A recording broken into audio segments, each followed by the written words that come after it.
he came to the icy land of the Arctic. Every day the first thing he did after waking up was come here to shovel snow. He would not stop until the black soil underneath was revealed. He would not even let go of a tiny white stone. And the reason for doing this was just to make the black look even more obvious here, because this was a huge SOS rescue sign. He had already been trapped in the Arctic for 3 years. The man repeated 3 things every day. The second thing was to come to the trap, to see today's harvest, because there was no bait. It was normal not to catch fish, but just then, another trap made a loud crash. He hurried and ran over, slowly pulling up the line. It was a salmon unique to the Arctic, but after catching the prey there was no joy on his face. He had already eaten this food for 3 whole years. Because there was no source of fire, he could only eat raw salmon sashimi every time. Out there this might be an expensive delicacy, but to the man, it was like chewing wax. After replenishing his strength, the alarm clock beside him rang at this time. It was reminding him to go do the third thing, which was to take the radio outside to search for a signal. And every time he had to change locations. Because of geomagnetic interference, the range he could search was extremely limited.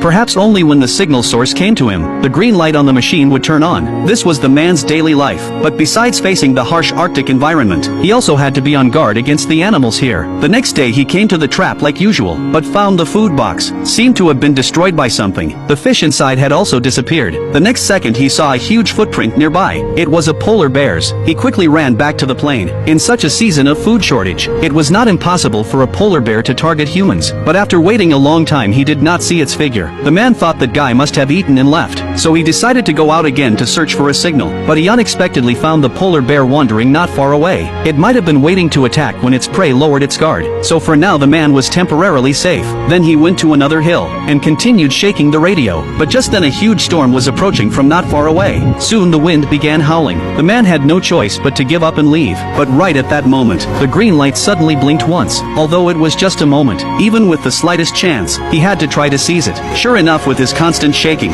the green light lit up again. Then he looked around searching for the signal source. The next second a helicopter appeared in sight. When the man saw it, he quickly pulled out the smokestick he had prepared to call for rescue. Luckily this was the white Arctic, so the smoke became even more visible. They quickly spotted him. Seeing the plane turning around and flying toward him, he was overjoyed. It was the first time in 3 years he smiled. However, just when the man thought he was saved, fate played another joke on him. Because of the storm just now, the helicopter could not move forward at all. Then it began to shake violently, and then lost control, flying the opposite direction. The man thought they decided not to save him, but the next second, it crashed straight into the ground. The man never expected that after finally having a chance to escape, such an accident would happen. But now was not the time for sadness. Saving lives was the priority. The man rushed to the crash site. When he dragged the pilot out, he had already stopped breathing. Fortunately, the woman sitting in the co-pilot seat was still alive, but her stomach was badly injured, although it did not hit a vital organ. If not